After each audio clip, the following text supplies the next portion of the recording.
If there's any members of the press or people representing other organizations, if you'd be so kind as to make yourself known, I'd appreciate it.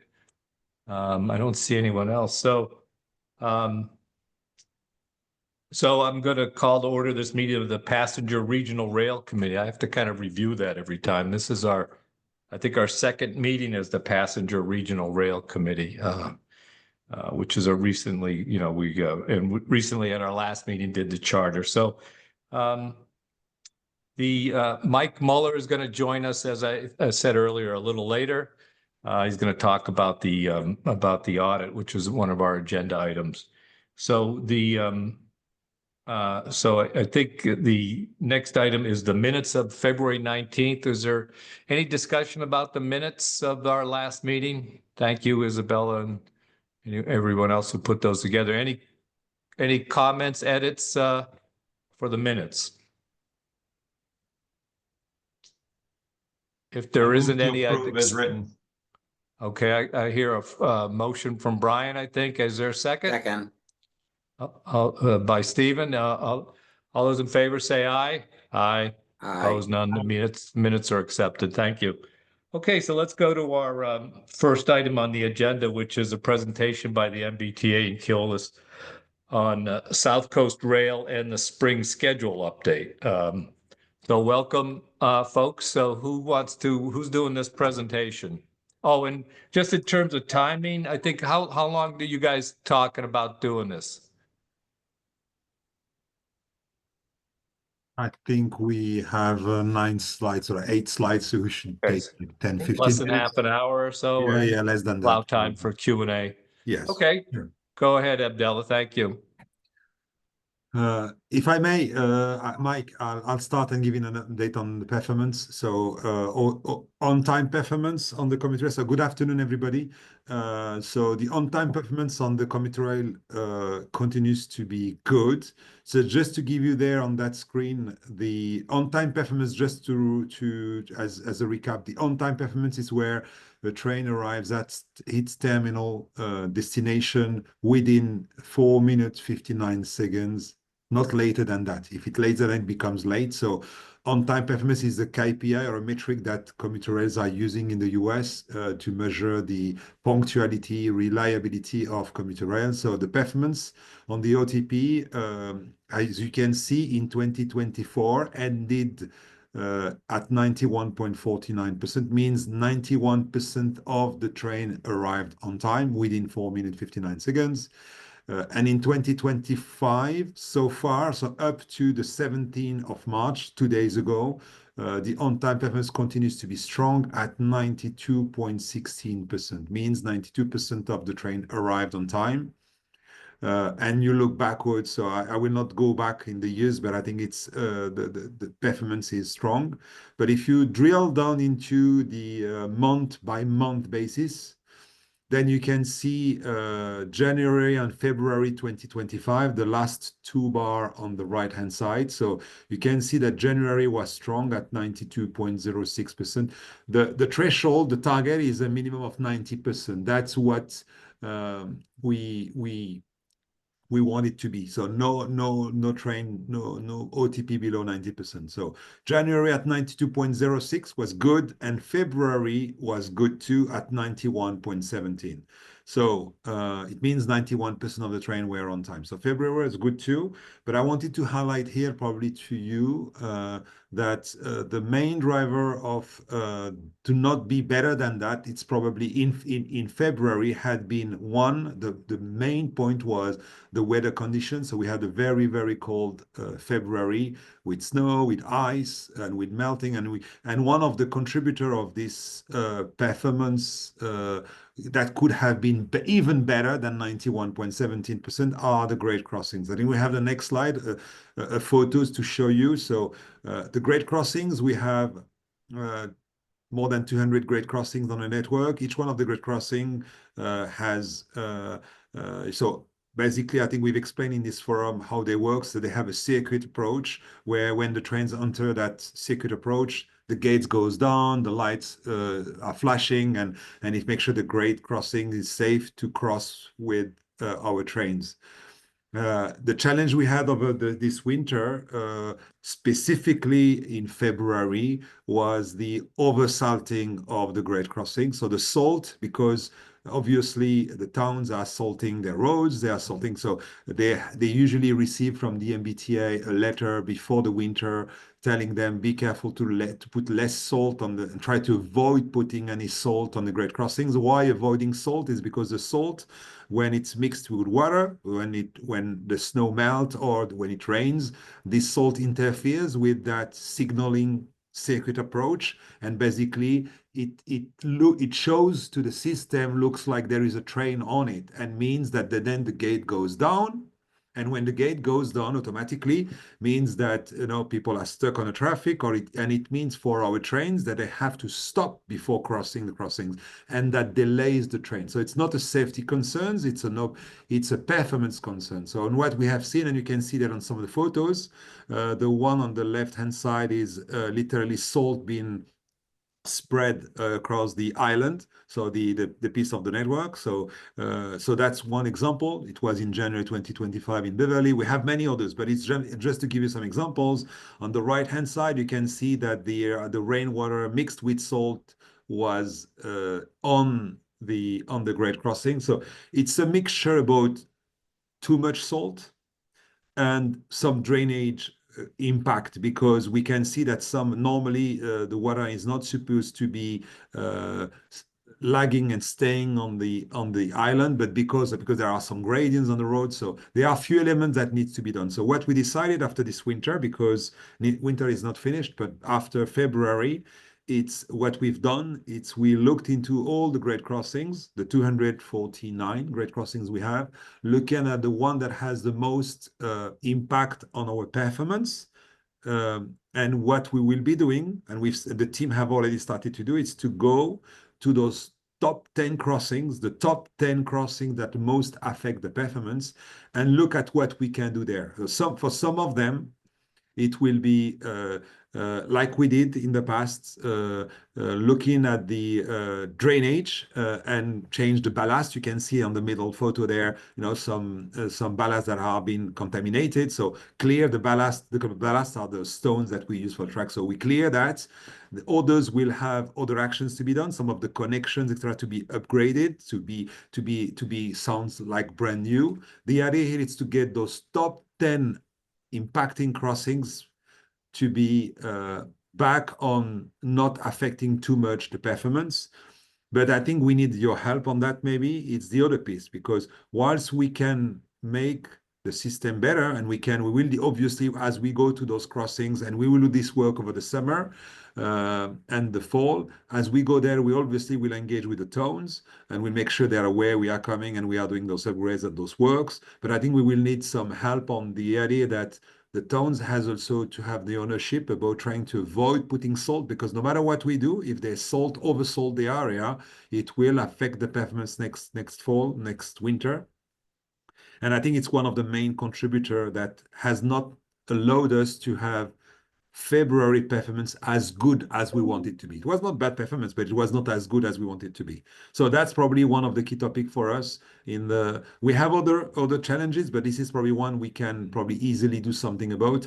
And I think we discussed also with the MBTA to see if we can, on some of the crossings, to put some signage, additional signage that says, please don't salt the crossing. Oh. So that's what we will be doing over the next months, but any support we can have, I think we'll take it gladly. Mike, you wanted to add something? Sorry. Yeah, I just wanted to echo that, Abdullah. So I'm sure everyone's aware, maybe you're not, but the MBTA, we issue out letters to every town that we operate through in November. We ask for public works support and not salt net crossing. So just to reemphasize, this is something that is a big impact for us during the wintertime, and this is something that we can't solve by ourselves. We look to all of you to help us out as well and get the word out that as you're approaching grade crossings during the winter, to shut the salters off and help us out with that. So thank you. All right, and thank you for that. I just also, members, if you wish to ask a question, I think as long as we're moving along, we could ask brief questions. So, but I can't see everybody if you're raising your hand, so just make yourself know. I just did have one question about maybe maintenance of the crossings in general, maybe if you want to hit on that a little bit, the responsibilities between the T and the towns, that would be helpful, at least for me. And the other thing is just a note, you should remind us as we get towards the fall and preparing for winter, you may want to bring this up again so we can follow up. I think people would be interested in being helpful on this if they can, so. Sure, maybe I'll take the answer about the maintenance. So the maintenance is full accountability of MBTA Keolis on this side and Keolis. So we are heavily governed by FRA and the regulations about what needs to be done, how they should be maintained. So all grade crossings are maintained, are up to date and maintained as per the regulations. So, that's one. So they have regular maintenance cycles of checks and assessing. So that's the basics of the commuter rail, and I think that's okay. That's working well. The other piece, it's about how we intervene when we have grade crossings with the gates down, where a citizen or the police or the town is highlighting that, they had been stuck in traffic behind a grade crossing. It's where those kind of incident happens. It's not a malfunction. It's exactly doing what it's supposed to do. So anything that interfere with the signaling system, it will put the gates down to protect any citizen. So that is exactly what it does, but it has an impact on the commuter rail performance and has an impact on the And I think Abdallah, I won't speak for the committee, but I think we would be interested, I would think, in seeing those statistics and what's going on. And especially, I think that's a great idea about looking at the top 10 problems. But I'd be curious about how often these incidents occur and what kind of delays happen. So let me take then this point back to come back probably the next meeting and give you the element of it. I don't have the detail right now, but I can give you the details. Just at some point. Sure. Could you explain more how this happens?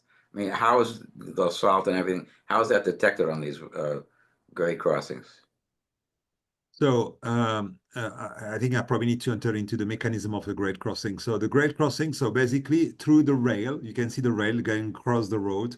That creates a buckle of, there is a slight current that goes through the rail and creates a circuit that we call circuit approach, basically, and says, and if any wheels comes on the rail, it interferes with this current and basically say to the crossing, there is something on the rail and makes the gates go down to protect the railroad, okay, to protect the vehicles. So this is how the mechanism works. The salt, basically what it does, it's with the water, and you can see that on the right-hand side, but only salted water create this interference. Basically, it shows like there is a train on the track because of that water being stagnant. And the water first should not be stagnant, and so it doesn't have to contain salt. This is a two element.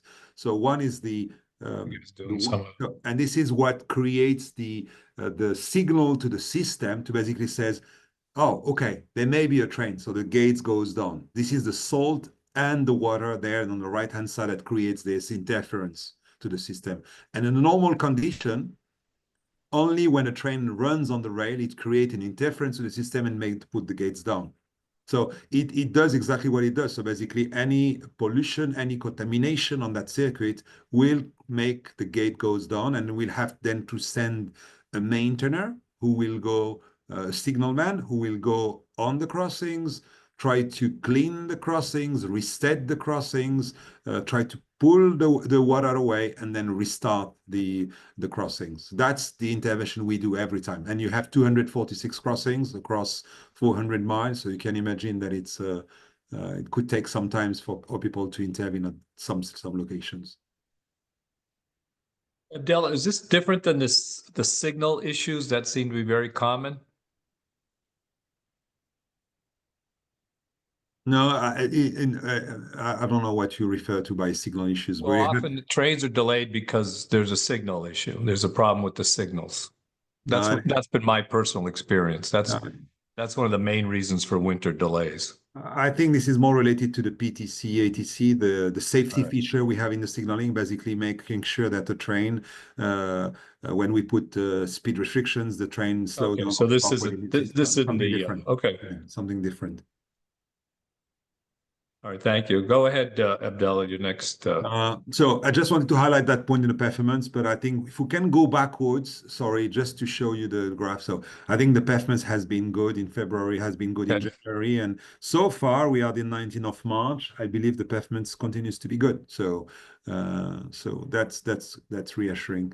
Then maybe we go to the next topic that we wanted to present to you, which is the schedule change. Do you want to take that one, Mike, or do you want me to take it? Yeah, I'm happy to take it. All right, so like everyone's well aware that on commuter rail we usually change the schedules twice a year. We do one in the spring, we do one in the fall.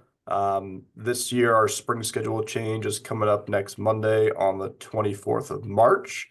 And the earlier time frame this year is really driven around the addition of the South Coast Rail extension, which I'm sure everyone has heard about or potentially is excited about. That starts on Monday. We'll go into a little bit more detail about the service offering there, but other things that are changing in the spring schedule change, we're taking out the normal time that we had in the fall for slippery rail. There's some adjustments on the Greenbush and Kingston lines since they're so intertwined with the new South Coast Rail extension. And then we've got some maintenance projects we've got planned for production season for us, which usually goes from spring until fall. The first one is we're doing a tie replacement project on the Newburyport Rockport line. There is a temporary schedule that will run from Monday, March 24th until early June, and that's just to provide some work windows for our maintenance crews to get out there and change out ties. So that's a maintenance practice to improve reliability. And then later this summer, we are planning to do a very large rail replacement project on the Fairmont line. A lot of this is anticipation of the BEMU service we're getting ready for in 2028, but we plan on replacing all the rail on the entire Fairmont line with brand new CWR, which is continuous welded rail. And that's going to kick off sometime in June and probably run through late fall.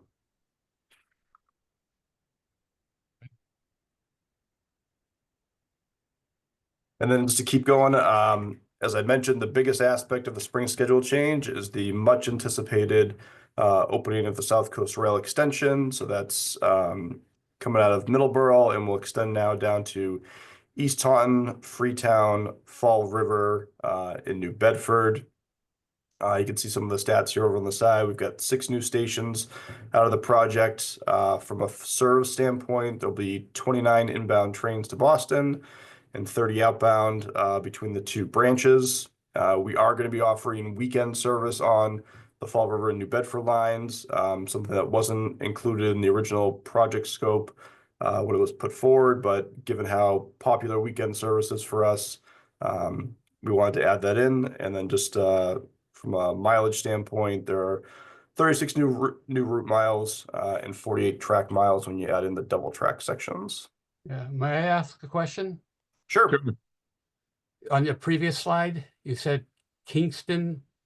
I'm from Brockton, and I've been following closely and have looked at this new schedule, which adds trains in both inbound and outbound, both weekdays and weekends.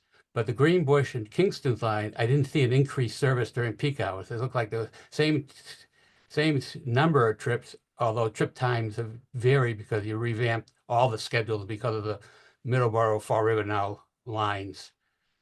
So where is it? I think if you take a look at it in a little bit more detail, there's one less in the off peak and there's one additional in the peak period on both lines, but I'd be happy to pick that up. Just squeezing them a little bit. You just got to squeezing the frequency a little bit in the peaks and spreading it out elsewhere. Because all I did was add up the total number of trips. All right, that answer. I'll take another look at it and looking at it that light. May I just, while we talk about Old Colony, I just want to let you know I spoke to the mayor this morning, gave him some information because the major interest for this for the Brockton residents, they need to look at new schedules. Correct. I think it's important for normal Middleborough line riders to know that service frequencies are the same as what you have today. Although time changes are different. So check the normal train that you'd run. I count that there's 2 more trips weekday, inbound and outbound, 3 more weekends trips, Saturday and Sunday, inbound and outbound. So there's a little more Yes, there number of is. Yep. trips. There is more But the service. big- I'm sorry, I but was it's- trying to say there's not less service as a result of the South Coast Rail, but yes. there's more. Service levels on And- Middleborough are either the same or more, but just check the times. Yeah, since yeah. trains So are the different. message we're sending to people, I mean, one, the new service has got a new name. There are a couple more trips, but please refer to the schedule because all trip times are different. Correct. I Yep. emphasize all. I was at Montello Station this morning and you, on the electronic board, you're scrolling a message similar to that to, say new schedule coming, please, there's been schedule adjustments. So I take a little exception on the word adjustment. It kind of downplays. I'm using the word change. Every trip changes. And Just to clarify, are the new schedules actually posted now? well, that's the other thing. They're not posted in the station, so I don't know what announcements you're giving us on the train. I have been in communication with Miss Doherty and your staff, who's told me in some detail on the public information campaign, which sounds terrific. So I was happy to hear all that, and I shared it with the mayor, and he's gonna be putting a little blurb in his newsletter that he sends out to hundreds of people in Brockton, again, to let them know about the change. So I thank her for providing the information. Rob, just to answer your question, they are up on our website. They have been for a Yeah. couple weeks. So there's PDF schedules up there, and then if you use the trip planner by date, they'll be updated Yeah. as well Okay. past the And 24th. when's the effective date? Monday. The Monday. 24th. Okay. I saw it on the website a while ago. My concern initially, several weeks ago, beginning of the month, is the MBTA was issuing press releases and had a meeting down Fall River, New Bedford, and they were just focusing on Fall River, New Bedford people and what they needed to know. I was knowledgeable enough, and I looked at the schedule and then said, oh my, things are really changing for the Brockton residents, but you haven't really focused any press on that until posting, the notice on the electronic message boards. So the more you can send out, the better, because it's a major change as far as I'm concerned, as far as time-wise, plus the addition of a couple of trains, which is great. So we thank you for that. Great. And just remember, that a lot of people don't, you start spreading the word in the next few days, you got to keep it more constant for several weeks because not everybody rides every day or they're on vacation, spring break this week or whatever. So again, thank you. Looking forward to the new schedule. Oh, thanks, Alan. Appreciate that feedback.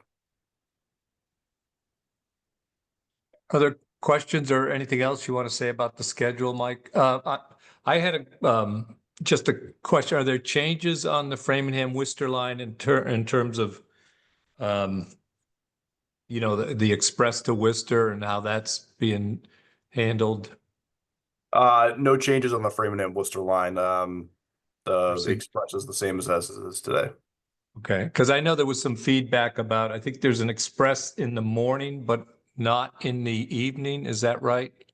In the Yes. return Well, trip? there's two types of express trains on the Worcester line. Right. There's the one that you're referring to in the morning, and then there's the standard express pattern that we run in the AM peak and the PM peak. There's 4 trips each direction in both peak periods, and that stays the same. Okay, thank you. All right, any other questions about the schedule or anything else, Michael, you wanted to talk about? Oh, you got something else here. Okay. Yeah. What about fares if you want? Just one thing on the schedules. I had mentioned that the schedule for the spring is a little bit off cycle because of the date with South Coast Rail. Our fall schedule change will fall in the same time period that we normally do, which is around October. Okay. Rob, could we have that's the slide. Could we hold that slide for 1 second? Sure.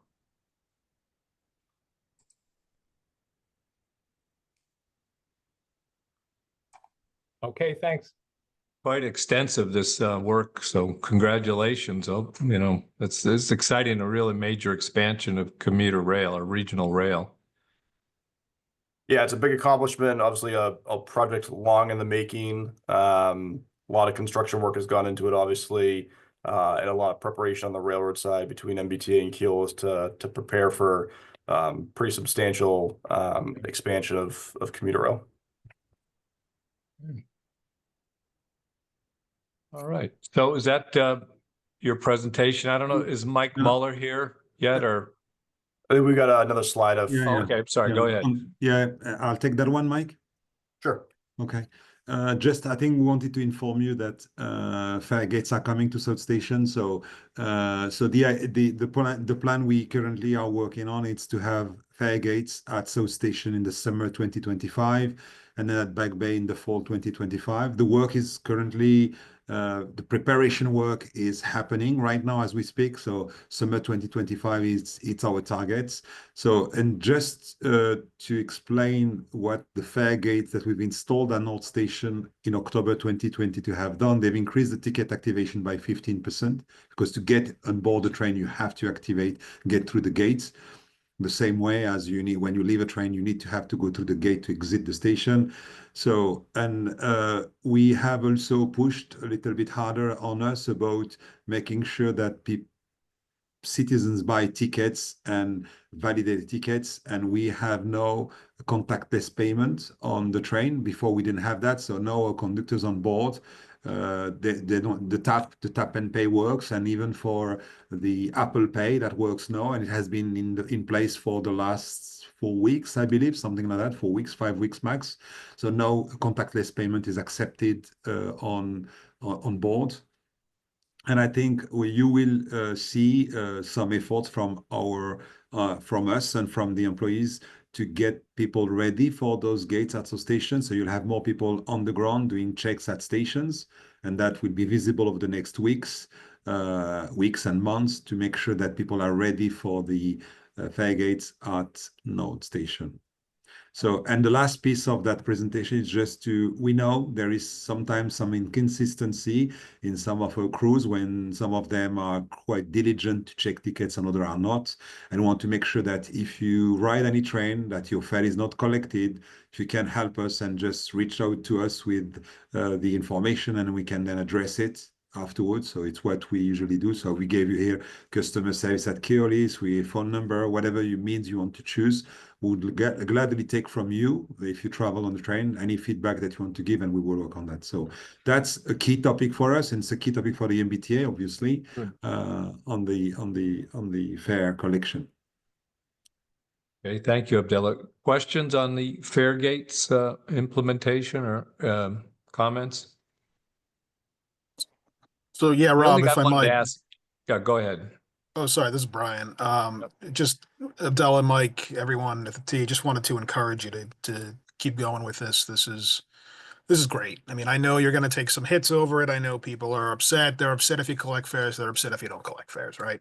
So better off erring on the side of caution, I think, in collecting the fares. And the success you've had at North Station with those gates is really converted me to a believer that this is the way to go. It's standard operating procedure in most of the places that I've taken trains around the world, and I think it's wonderful. And I just wanted to encourage you to expand this as rapidly as possible to Ruggles and to Lansdowne and any other similar stations where folks might be ending their trips, and get going on places like Union Station in Worcester and anywhere else where it makes sense ASAP. Thank you.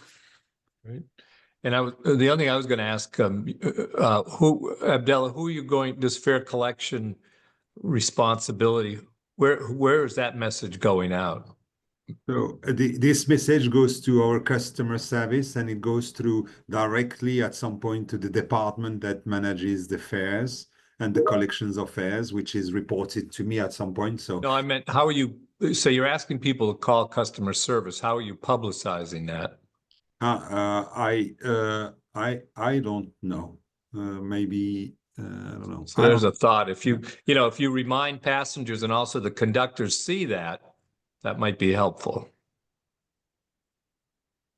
Sure. I'm taking this away and see how we can publicize that more broadly. If MBTA is okay with that, I'm absolutely keen. All right. Thank you. And thank you for those observations, Brian.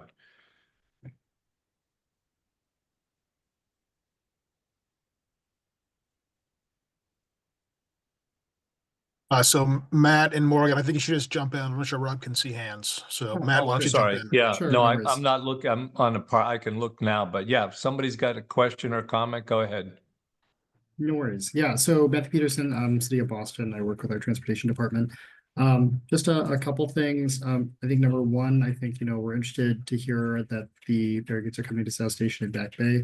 I think from the City of Boston perspective, I think we would just appreciate, some heads up and awareness, especially when we can expect either construction disruption or any kinds of things, and also an understanding of what the final installation layout will look like. So I think whenever the city's able to get a look at that, I think we'd appreciate it a lot. One thing on one of the previous slides, I just had to check with one of my colleagues to see if we already had information about it.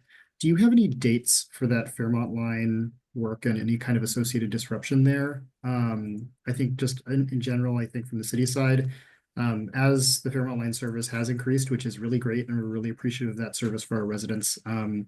Ridership increases, and therefore more people rely on it, and more people rely on it being the same. So the sooner we know what the changes to that service might look like and how we can best communicate that to our residents, the better. So we would appreciate that may already have been sent to the city, but making sure that we can make sure that that awareness is present for the rest of the summer as well. Yeah, Thank man, you, I'll touch Madison. on that. We're still finishing up kind of the details on it, but like I said, it will run from June until probably late October.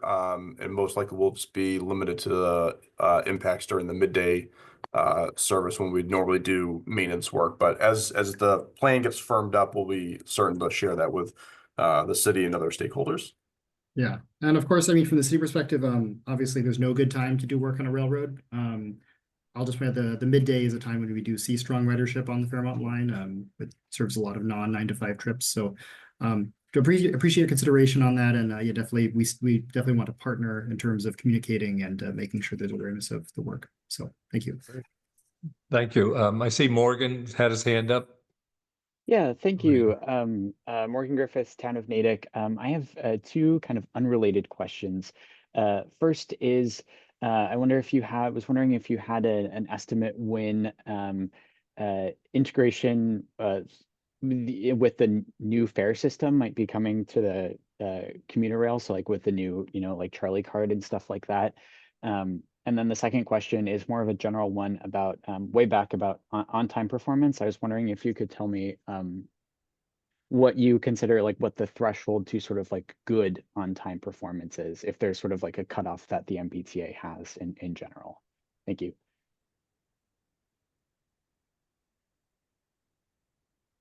I'll take the fare one, Abdul, if you want to the next one. So the fare system on the rest of the the MBTA network right now is being looked at for commuter rail, but I wouldn't say there's any imminent plans to implement that. Obviously, it's a little bit more of a challenge given the openness of the network, the vehicles we use. So it's definitely in the planning stages, but nothing to share at this time. But we'll certainly bring that up at a future meeting. Okay, and sorry, you have to ask me again the question. Can you repeat the question? Sorry. Yeah, so basically for on-time performance, I'm just wondering what sort of the threshold the MBTA has to consider sort of like what is good on-time performance, like what, percentage. So I cannot speak for the MBTA, but I think we are working together quite closely. So I think our aim is to have this performance to be as a minimum of 90%. So 9 out of 10 trains has to be on time. The more we can get, the better it is. So we have internal targets. We are discussing about objectives to improve it. So, but I think the challenge is to be realistic of what the system can give. As it's different from a brand new, fully electrified network than it is for a diesel, 30, 45 years old locos. So there is a bit, but I think we challenge ourselves. So we've been able to achieve in 2023 a 93.17, so above 93%. So 93.15, you can see that 2023 was the best ever, because you have to forget 20 and 21 because it's COVID time. We were running 10% of the service, so it's completely different. You cannot use them as a benchmark, but 2023 would be like something we would aim to get back into 93.17. And the difference is currently we run more service, and with on top of it we have no South Coast Rail. It makes things challenging, but this is what we aim for. So good is 90. what we would like to see, it's a 92, 93% would be what probably MBTA would like to see. And it's probably what we get from the general manager Eng when we meet with him. So I think this is what we aim for. Did Great. I respond well, Mike, or do you have a better? Yeah, I would more say certainly 90 is the benchmark. But to say what good is, yeah, I'd put it in that 92 to 94 range is what we would consider a really good performance. Great. All right, Thank you very thank you. much. So I see questions from Alan and then Sheila and then I think Stephen. And if we could stop it there, that would and move on, that'd be good. So Alan, Yeah, go ahead. Can you go back to the South Coast Rail summary page? No, the next page, I think it is. Next page. No, I think the one after that. Keep going one more. No, go back. No, Sorry, go back. this Where is is the it? only South Coast Rail slide. There was one that said how many trips were coming out of Fall River and New Bedford separately. Would I? Yep, Is it's that in the here? bullet points on this one. What's that? There was one side. One said there was okay. So inbound service. Okay, maybe it's this one. 29 trains inbound, 30 outbound to Fall River. So I saw this and I said, "This is great. Brockton's going to get twice as much service." So can you explain your new math to our committee member? Since we're only getting 16 trips, or want me to explain it? So I'll explain these numbers. So there are, if you look at the schedule for South Coast Rail, there are what we're calling a shuttle service that runs up from Fall River to East Taunton and from New Bedford up to East Taunton as well, which makes connection with through trips to Boston. So the service levels, as you had mentioned through Brockton, are roughly the same as they are today. They're a little bit higher, but the line doesn't really have much capacity to add more service between Middleborough and Boston. But we've added some additional trips on the branches of South Coast Rail to maximize what we can offer down there. So do the committee members understand that new math?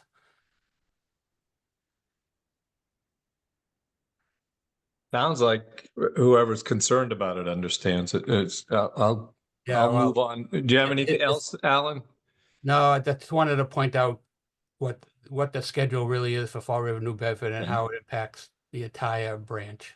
Right. Okay. Thank you. Yeah. Sheila from Wellesley, go ahead. Hi, thank you. The on-time performance is an system-wide average. Is there any line that is particularly low that needs attention and that we could advocate for in any way to help you all out?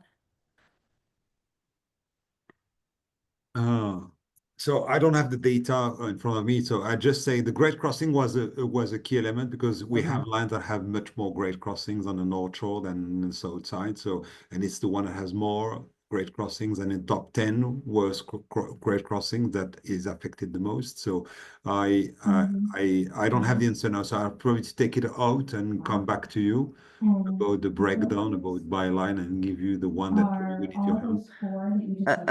No, I guess that makes sense. I mean, you're tackling it by the grade crossings. It's one element, but I think there are other elements. Yeah. Thank you. Thank you. Stephen? This is Westwood. just general comments on the service. So I go into Boston 1 or 2 times a week from Route 128 station. So the good news is that the conductors they are 100% using their electronic devices there to do the tickets. So that's the good news. And you know, they are just about all the time collecting tickets. The only times when the trains have been really delayed, then they don't, and I can see the reason why.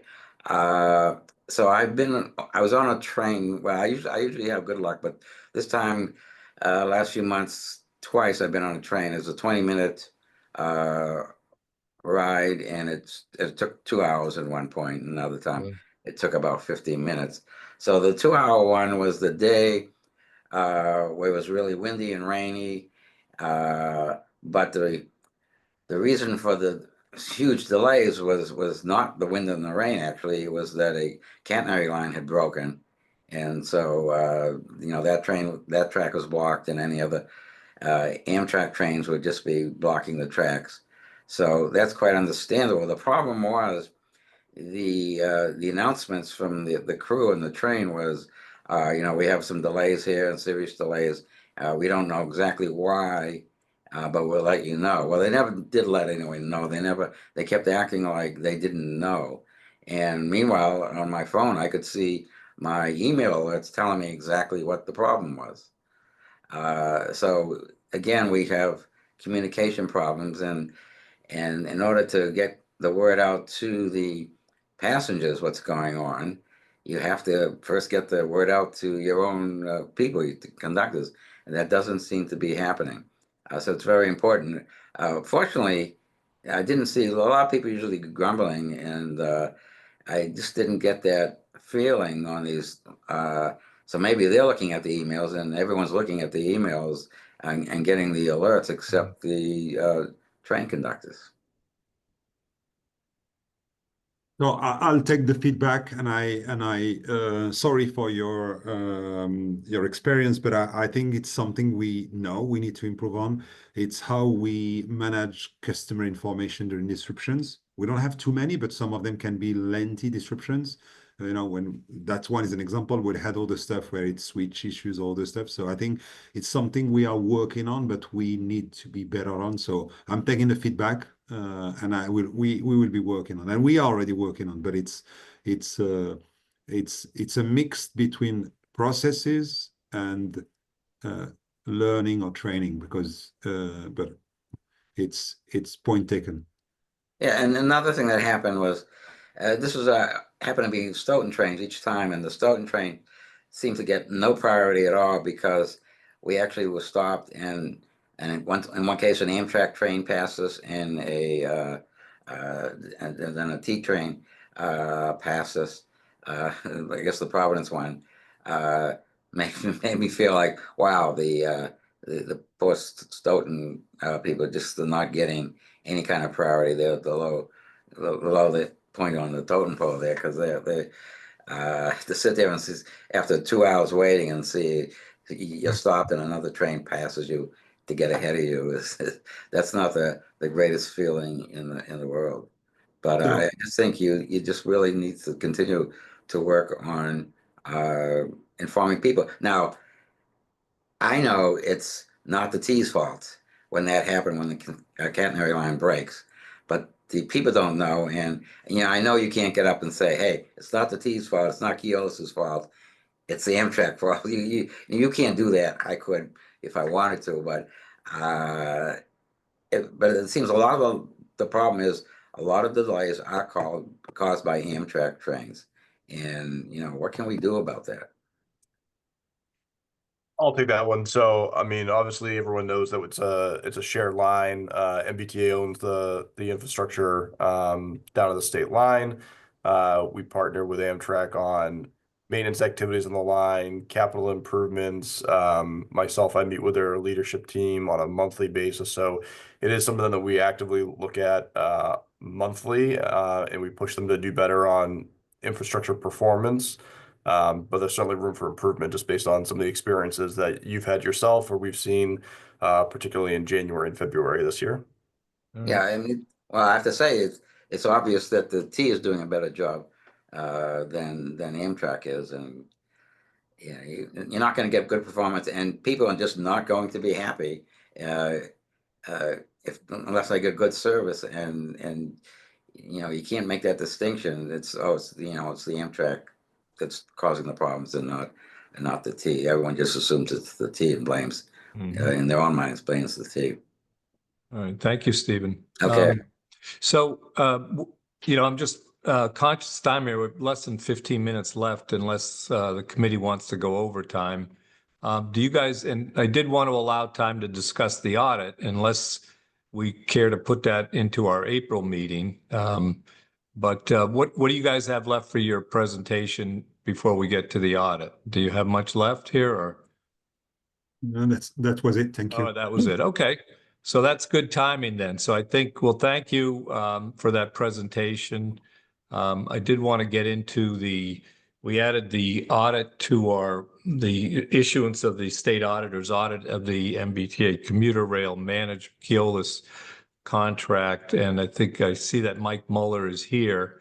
So I will just quickly summarize, and it's been a few weeks since I looked at the executive summary, but I think the message that most of us got, that the state auditor issued a report saying that basically that they hadn't the MBTA hadn't assessed penalties of roughly $3 million was the big number that I remember that they should have, and that there was also an issue of following and written policies and procedures and documenting performance. So that's just my quick summary of that. And I did, Michael has agreed to come and talk to us a little bit about that and the MBTA's perspective on that in their response. So go ahead, Michael. Thanks for coming here. Yep. Thanks, Rob. So the first thing I would say about the audit is, for those of you that are interested, if you haven't read the full audit report, I encourage you to do that, including the MBTA's responses to each individual item, because the state auditor did publish our responses in full, and you will see that it effectively is a point-by-point rebuttal of the audit report itself. We did learn throughout the course of the audit, which lasted for many months and involved hundreds and hundreds of document requests and meetings with auditors to answer questions and clarify contract interpretations, as well as to educate the auditors on the way that we conduct our business, the way that we oversee the contract, the way that calculations for performance are done. And a lot of that is included in our responses. We definitely learned some things along the way about improvements, areas where we can improve on things like document control, improving oversight and review processes here and there. We use some automated systems to calculate on-time performance, and although they're very reliable, they're not perfect. And so we rely on human eyes to review and catch those when the system makes an error, and human eyes are imperfect too. So although we did catch a number of errors by the system, we didn't catch them all. Having said that, where we acknowledge that there are always areas for improvement, and a lot of that is already underway, we largely disagree with the auditor's contract interpretations and their calculations of the penalties. The $3 million number referenced in the report was one particular category of penalties that the auditor found that the MBTA should have charged penalties to Keolis and did not.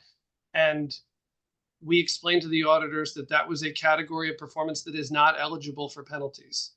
So basically they were saying, here's a X number of instances where you should have and could have penalized Keolis essentially for locomotive availability, and you did not. And our response was that those items are not eligible for penalties. So we essentially dispute that finding in its entirety. And that's documented in the report. So I'm not saying anything that you couldn't read yourself in the report. There were some other issues. There was a finding about failure to ensure that every employee had up-to-date cybersecurity training. So we're certainly taking the action to make sure that that gets caught up and dealt with. There was also a question about Keolis's procurement of DBE subcontractors and whether or not the MBTA was ensuring that Keolis had the right, was meeting the MBTA's DBE target. I think we included in our response that with one sort of outlier exception, we had done that. So just again, in general, it was a lot of work. It was a collaborative effort. We were very, very involved in providing documentation, answering questions for very many months. And in the end, the auditor released a report that we have some takeaways, areas of improvement, but we largely disagree with the conclusions. Okay, thank you, Michael. So allow questions and comments from and I see that Brian has his hands up. Yeah, So Rob, thank you. go ahead. I just wanted to follow up and say that I think Mike's interpretation is 100% correct. And I would even go further and say this was a political hit job. The auditor just wanted to make some headlines, and that's all this is. I've read the documents, I've read the IG's documents. There's not a lot of there, folks. It's a political hit job. So I can say that. I know Mike and the folks at the T can't, but that's what this was. So I take very little from this document. This report's been issued 100 times before. It comes out perennially, and I don't think there's a lot of there. That's all I had to say, Rob.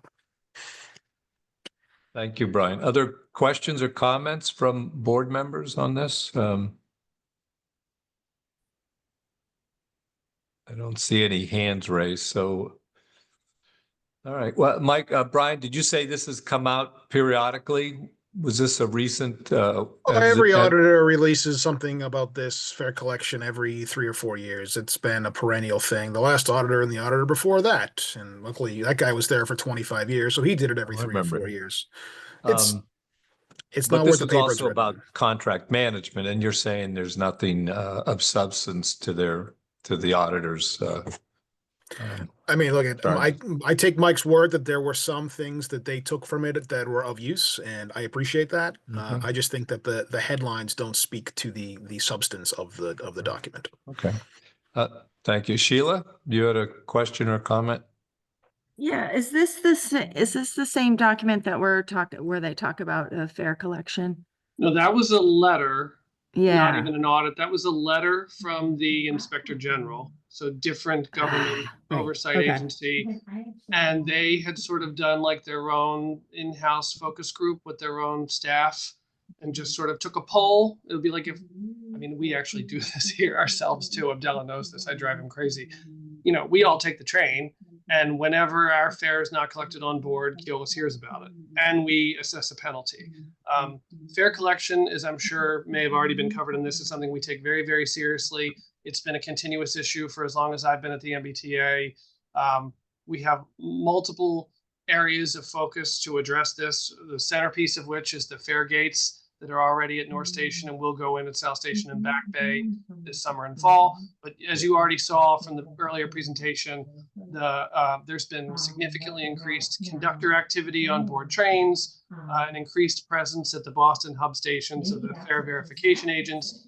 And if Abdullah didn't already tell you, or Mike didn't already tell you, this item of fare collection and fare non-collection is a standing agenda item on all of our very senior level contract management meetings with Keolis. It's an area that's important, not just because of the revenue component to it, but also the passenger equity and sort of element to it. That there are paying customers who are frustrated when they see others not paying and not having their fare collected. The T has some pretty well publicized financial challenges on the horizon, and although the number that we're talking about doesn't by any stretch close the financial gap that we're looking at, it is like sort of important in terms of stewardship of taxpayer funds. Right. So it is something we take very, very seriously. And the timing of the Inspector General's open letter to the general manager was interesting because they didn't talk to us at all. Then the letter sort of comes at a time when we are actually ramping up and improving all of the activity on our own. And the fare gates are actually at South Station going in June. And one of the main recommendations of the letter is you should get those fare gates in as soon as possible. They are going in June. So that was just sort of a separate item, not really an audit, more just a letter to the general manager. Well, thanks for that clarification, Sheila, because that's it's easy to get those confused. Well, yeah, and I was wondering, has there been any thought? I'm sure you guys think about this all the time, but I find it frustrating that people feel that their fare has to be collected. They took the service, you pay for it. Can they just could there be a campaign where people just activate their own ticket? So that is, I mean, I that campaign's been in place for a while. It's called Fair is Fair.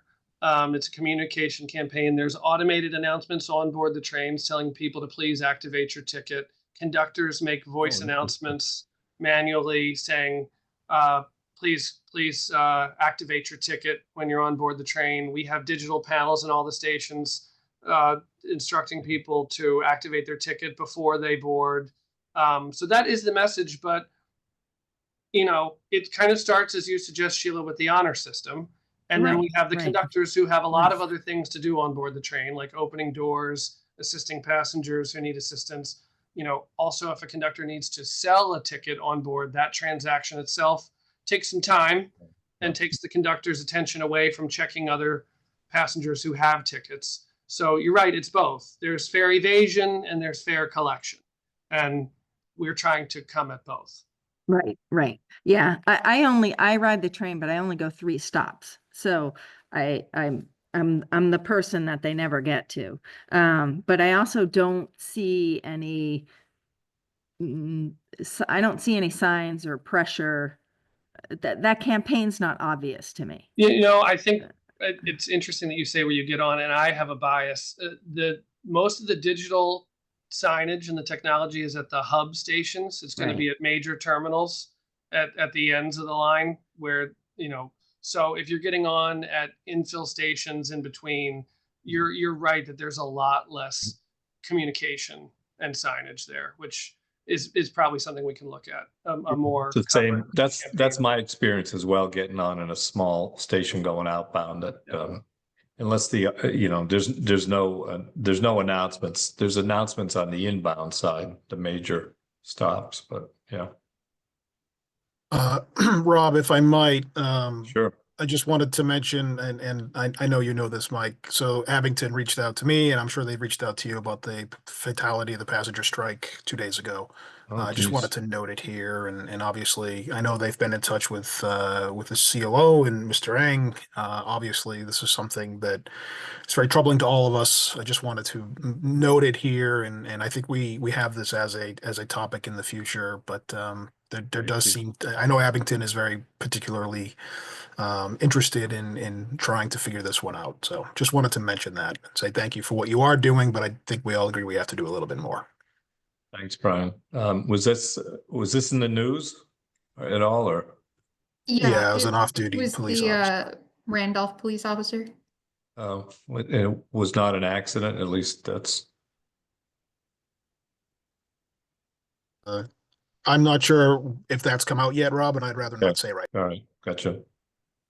Well, thanks for letting us know about that. I hadn't heard about that. All right. Any further questions on the audit response, or we have a few items, I think, before we adjourn on our old new business, or at least a brief discussion about future meetings. Anything else from these folks before we can? I just had a very, very quick question for Mike as it relates to this committee, which is passenger rail. You mentioned like the reporting, like if fares are not collected on a trip, that you are trying your best, obviously, to track and micromanage. Is that something you would want our committee members, like if they happen to take the train into Boston, let's say, and tickets don't get collected, or vice versa, like if they're commuting out of the city, like should our members be actively communicating with like you and your team, letting you know when fares are and aren't collected? Yeah, there's a couple of ways you can do that. You could let us know directly. It has to be what we define as a credible report of fare non-collection. So we need a date, a train number, and a coach number. You can also send that information directly to Keolis customer service. But if you send it to us, we'll also we'll assess the penalty. It's the contact that's for the T that's different from Keolis. I'm not sure people would know. But even if you just sent an email just based on to myself or to Mike. Alana just put it in the chat. Okay. Rob, some really great information. You know, and I think like we'd be happy to share that as well. Sure. And I'll So repeat my point that you guys should, it's publicizing to the riders in general too, though, right? So they'll know to do it.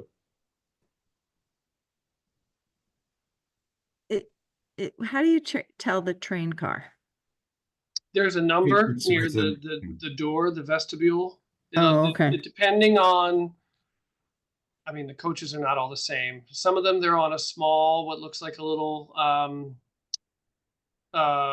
label. Some are painted in large number print on the side of the coach, on the outside, and usually in the vestibule also. Okay. It's usually a 3-digit number. Okay. Thank you. Thank you, folks. We're coming to the end of our time. We're actually gone over. I just wanted to kind of review any kind of ongoing business quickly. Thank you all for thanks Abdella and Mike and was it Sherry was here and also Paula. Thank you for being here.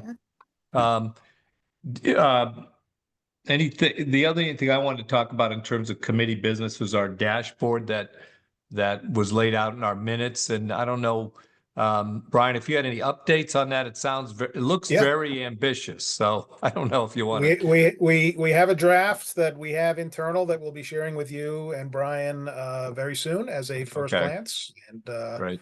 You let us know. All right. All right. Well, thank you for that. So just for folks, there's a long list. We discussed at our last meeting about the kind of dashboard stuff we'd like to see routinely every meeting. And, Brian and Hannah put that list together. So take a look at that.